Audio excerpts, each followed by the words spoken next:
Thank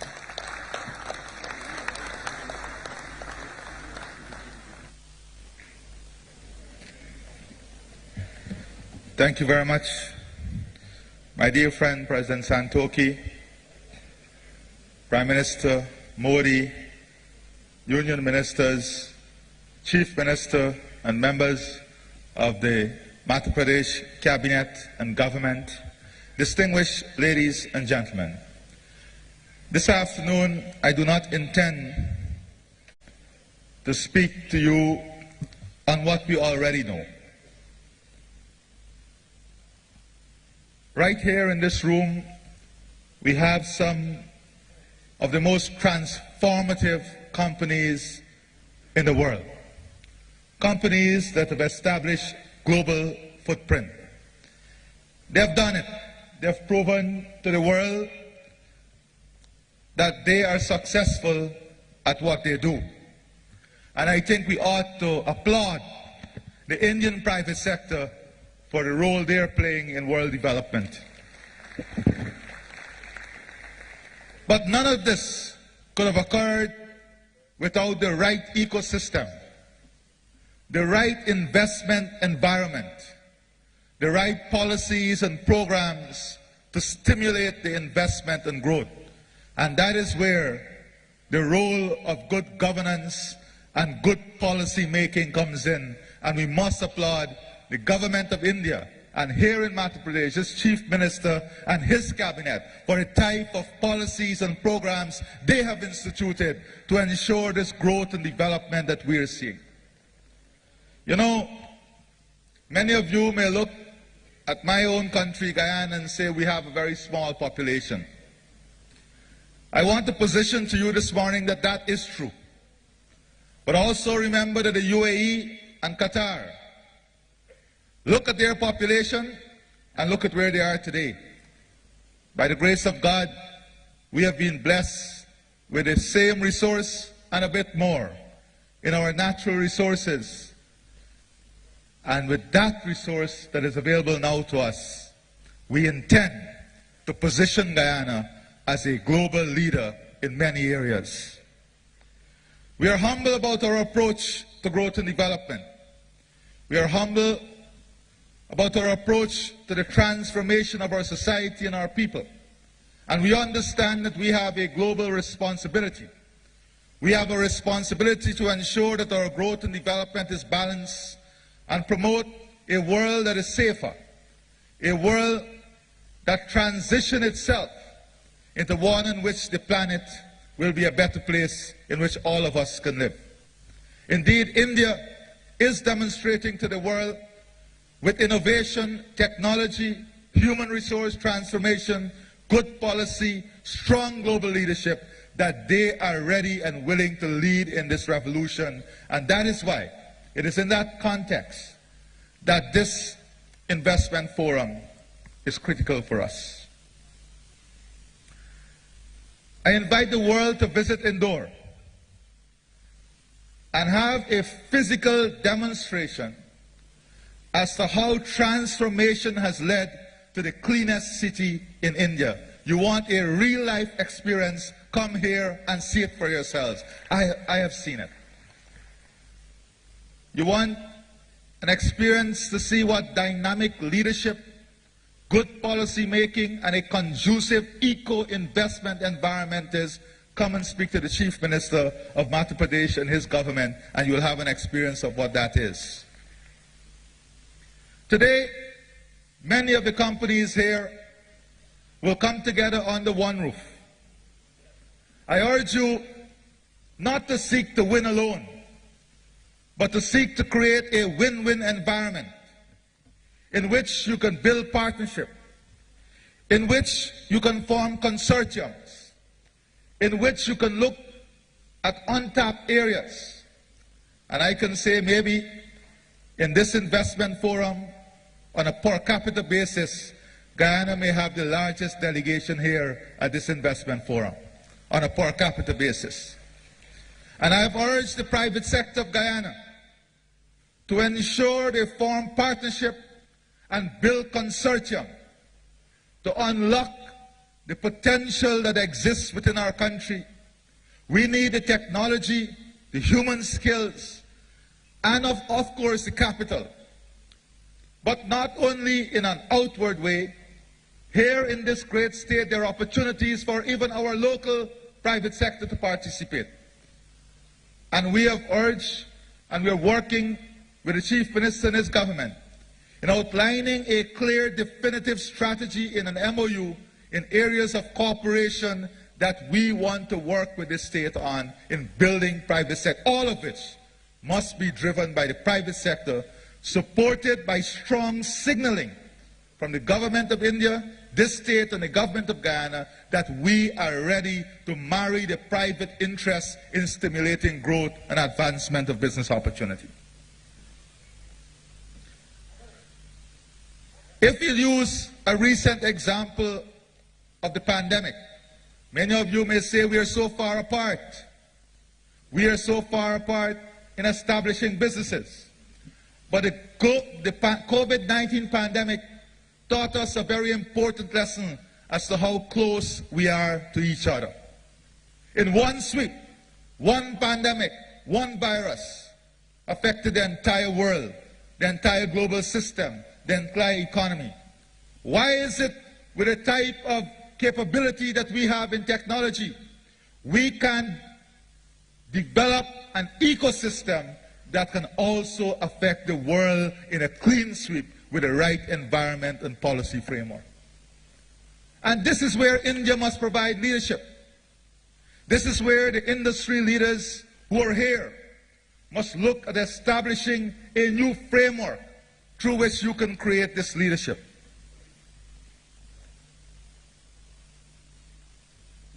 Today, there is need for a new global investment order. A new global investment order that seeks to create a win-win situation between states, that seeks to harmonize strategies and policy making, that seeks to have greater market integration, that seek to have greater people integration, that seek to create a more balanced, compatible policy environment, and one in which we can match our strategies of development. Guyana, India, and this state that we are in today, when you look at the commonality of the vision and the goals that we want to achieve, we can have a clear match of strategy, a clear match of policy that gives the private sector the level of predictability and comfort that they require to make long-term investment. And that is why the policymakers are important to these forums. We are embarking on building the services sector in Guyana and in the region. The CARICOM region, or the Caribbean region, may seem small in population, but it is the most influential tourism market in the world. This market requires people, services, financial services, hospitality services, health services, educational services. India, you are positioned in a way better than any other to be the leader in the provision of these services to support the ecosystem. And I invite you to look at the opportunities as it exists in positioning yourself as the strongest player in providing human resource capacity, capability, and competence in servicing these industries in the region. Our aspirations align in technology, food production, energy security, human resource development, natural resource, climate change, security, and of course, I want to spend just a few minutes on outlining to you how Guyana is advancing itself, not to be a player, but to be an important cornerstone in every single area that I've just mentioned. In relation to climate services, our forest stores 19.5 gigatons of carbon. As a country, all of our carbon in that forest is now R3 certified, which means that entire carbon footprint is now available for sale. It has been certified even to be used in the greatest sector, the aviation sector. As a small country, we have recently signed the first and largest deal on the global market for carbon credit with an end user, and much more than that, an end user who's an oil company, Hess Incorporation.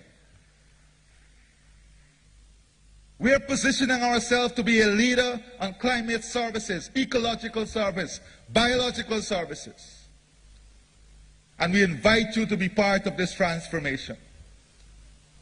Much more than this, because of our rich arable lands, abundance of fresh water, and our geographic positioning, we have the capability and the opportunity not to be a player, but to be the leader in food production and food security for the region in which Guyana sits. And we invite the Indian private sector to look at this opportunity that gives them access to a market of more than 400 million people.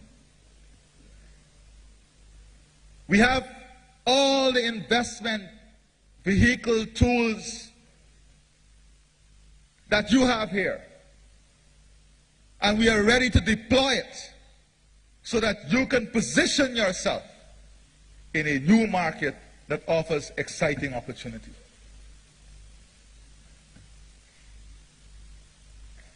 Our global strategy must see this integration. In another 2 years, we should be producing 1.2 million barrels of oil per day. 1.2 million barrels of oil per day. And there is a moral question that the world asks: how long would be the life cycle of oil in this new global scenario? And I want to ask a different question. It is clear that oil will still play a leading role in the foreseeable future. But who determines who must produce that oil? There is a great policy environment that we now operating in which new financing for oil investment is being trapped in an environment that see the cost of financing very high and maybe not even available. But isn't this protecting a monopoly that exists already? And isn't this creating an environment in which newcomers to the sector are placed at a disadvantage? It's a moral question. It's a moral question. So our policy is very simple. We must exploit this resource as fast as possible in ensuring that the revenues that come build an economy that is strong, resilient, and sustainable on many and standing on many other pillars in a world 2030 and beyond. The world 2030 and beyond is going to be a much different world than we see today.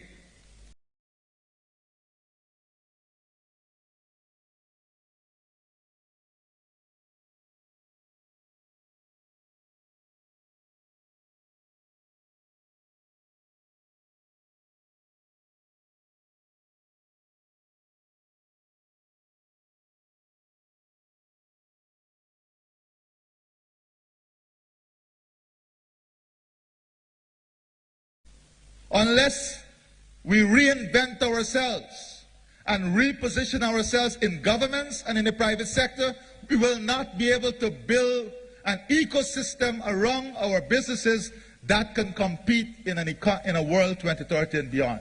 The world 2030 and beyond, as we heard, will see India in the top 3 economies in the world. How are we preparing ourselves to function in that world? How are we extending our global footprint in this new evolution of things? And I want to give the example of cricket. because all of us love cricket. But it's a very serious example that requires a lot of inward looking. We are working on a plan now to position Guyana as a major destination for world cricket. I've recently brought in Sir Clive Lloyd, and I'm working now, negotiating with a major Indian cricketing name, to position Guyana as a mecca of cricket in the geographic location we are in, close to North America, close to the US and Canada. I want to remind the Indian Cricket Board that not so long ago there were other powers who were the big players and movers of cricket. Because of innovation and forward planning, you have been able to take that position in global cricket. But if you do not continue to innovate and position yourselves, you'll be making a big mistake. One of the biggest mistakes that these powers of cricket made was to have too much inward-looking policies, trying to capture only a segment. I offer you the opportunity to make Guyana your next investment destination in building out the cricket product. Guyana is the home now for the CPL finals for the next 3 years. How can we build a product that will bring in the North American market in an environment that is close to the market? We as a government are willing to invest in the infrastructure. We as a government are willing to invest in the ecosystem to support this. You have the power to do it.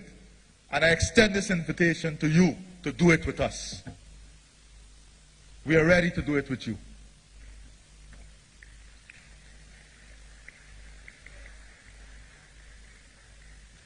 As we work together in promoting a world in which we want to see a difference, today we have an auction that is advertised internationally for 14 more oil blocks, and of course investment in gas. I invite the Indian private sector to take this opportunity and participating in these auctions.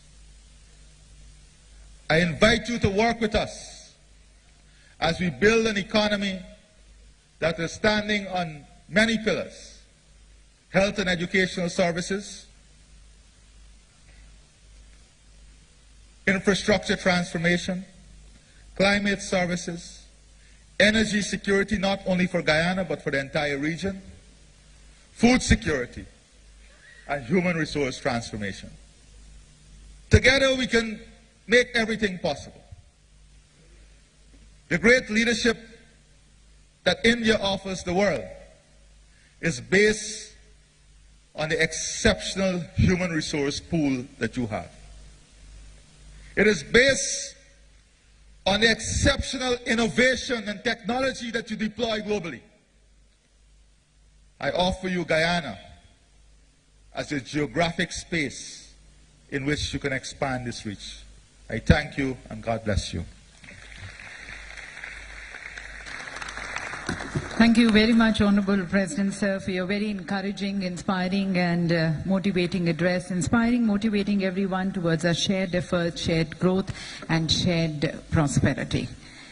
And ladies and gentlemen, I would now like to request Shri Nadir Godrej, the Chairman and Managing Director, Godrej Industries Limited,